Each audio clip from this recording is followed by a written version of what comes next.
Hey everybody, hope you guys are doing great. Welcome friends, and thanks for being here for my Monday Mentor series. I just wanted to talk today about how to stay at a 30,000 foot view. And what I mean by that is most people are looking at their life from a kind of the Google Earth view where you're on the street level and all you see is what you got right in front of you. And that's kind of closed-minded and kind of more involved with self and just the world according to you. And I get that. I go there quite often. But what I've been learning to do as much as possible is to not just get up to where I can kind of see my state, my town, and my country, but really get up there and really high up and looking down and seeing life for what it really is in the time that we have here. How can we use our time wisely? How can we look at it through a perspective of not getting lost in the weeds and all the fine details and getting overwhelmed, but like pulling out, looking down, and really getting a good perspective, okay? Have you ever seen the It's a Wonderful Life or A Christmas Story? Both reveal value of time on earth and our relationships and what we will do with those three. How to stay above your circumstances.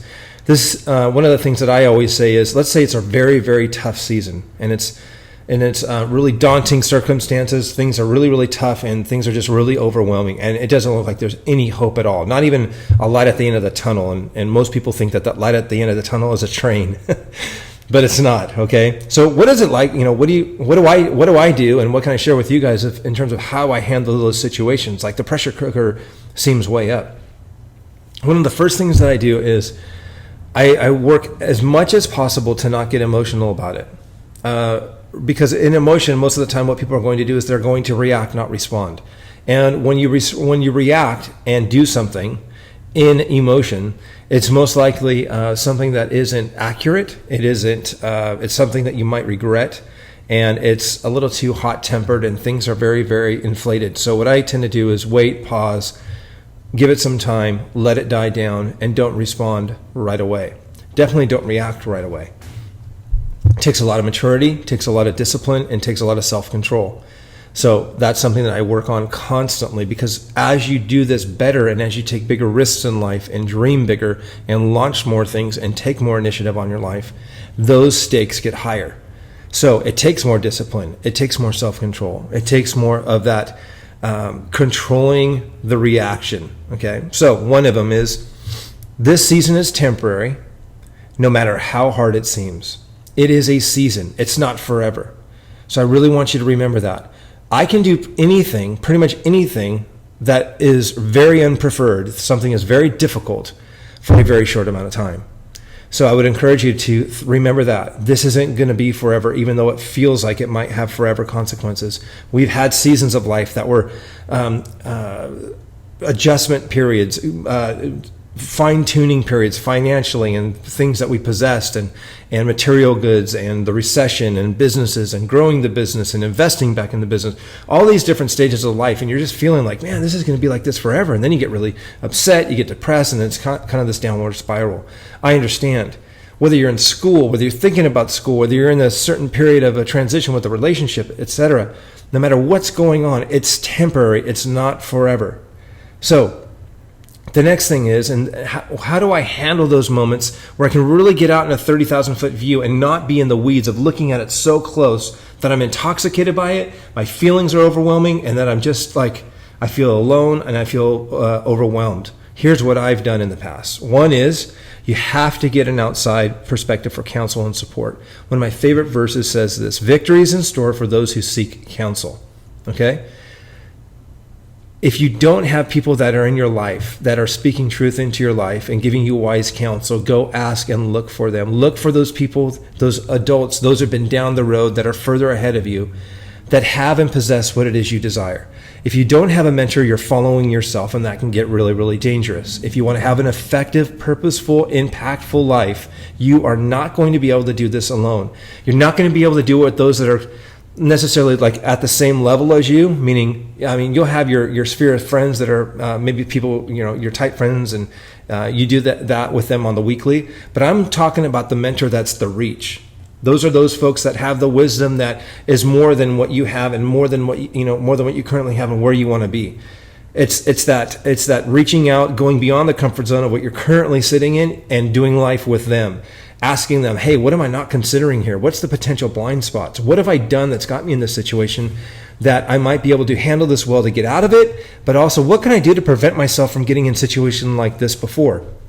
This could be everything from taking on too big of an assignment, taking on negotiating a deal, taking on a relationship, a person that like you're in a relationship with, whether you should marry them or not. I just ran into a girl at a store recently. She's like, I don't even know if this is the right thing, and I'm supposed to get married soon. Those are things that are big questions to ask, and you can't do that alone. These are people that you need to speak into your life. So get an outside perspective. All right.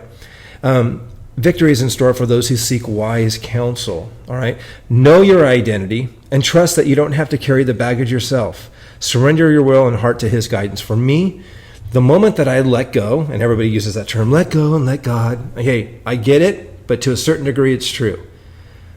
If I'm trying to run this show in my life, and it's the equivalent of me saying, I'm going to go grab that car, jump in that car, and head over to New York from California without a roadmap or GPS, and expect to find my way there. And for me, the moment that I surrendered and turned my will over, the care over of my life, my children, everything that I possess into it, and put that at his feet, basically that let go of not just saying, hey, you take over, but in essence saying, this isn't mine. Your life takes on a whole different perspective, and you look at that from a 30,000 square foot or a 30,000 foot view down on your life. The moment that you realize this life isn't yours. This life was given to you as a gift. The time, talent, and treasure that you have and possess while you are here, and what you do with that time, talent, and treasure is going to be measured and is something that you get to have a choice over how well it's done. You get to play a part in it. So when I sit in my relationship with God, says, listen, that would be the equivalent of me giving my child a bike in pieces in a big box and saying, good luck with figuring that out. He wants to do it with us. I want to do it with my children. So the assembly of your life, some assembly requires that we take part in that, and that's a joint effort. Life is not meant to be done alone. Life is not meant to be done on an island, and it's not to be done in seclusion. Your life is meant to be done in community, and those speaking into your life that you're looking to follow and grow, build in maturity, build in your stature, build in who you're going to be. But also at the same time, you're not going to be able to do that by yourself. So if you don't have a mentor, you're following yourself.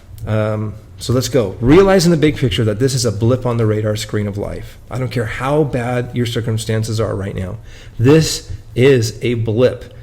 When you're looking at it from 30,000, you get up in a plane and you're looking down and you realize how significant life is, but how just how that perspective of how small and tiny we are. It's like a grain of sand from that view. Know that this is temporary. So let me review really, really quick. The season is temporary. It's not forever. Get an outside perspective. Get some mentors to speak into your life for a hidden value of what you could be doing that'll make it better or better for the next time, but also speak into your life of how you can handle the current situation and strategies for life. And then know your identity and trust that you don't have to carry this alone. This isn't for you to do all by yourself. Surrendering this, me getting in that car and asking the Lord to be able to take over the driving. I'm the co-pilot. He's the director. I'm the producer. I've been entrusted to get this car to New York, but also at the same time, I'm along for the ride, and I want to get to enjoy the journey. Life is that way. If we don't have joy that while we're here, and I've had a majority of my life stolen and the joy's been robbed from it, getting caught up on the hamster wheel of success and just trying to build wealth or build success in a way of whether it's monetary or possessions, there's way more to life than that. So I want you to keep that 30,000 foot view if possible. Keep things simple. Remember, it's a blip on the radar. It's temporary. You can do anything temporary, but just don't do it alone. You're meant to do it in community. I hope this finds you well. And if you would, leave a comment down below. That helps me out. And do me a favor, if this is going to be a blessing to somebody else and it'll encourage them, do me a favor and just pass that along and share this as much as you'd like. I hope you have an amazing week. Talk soon.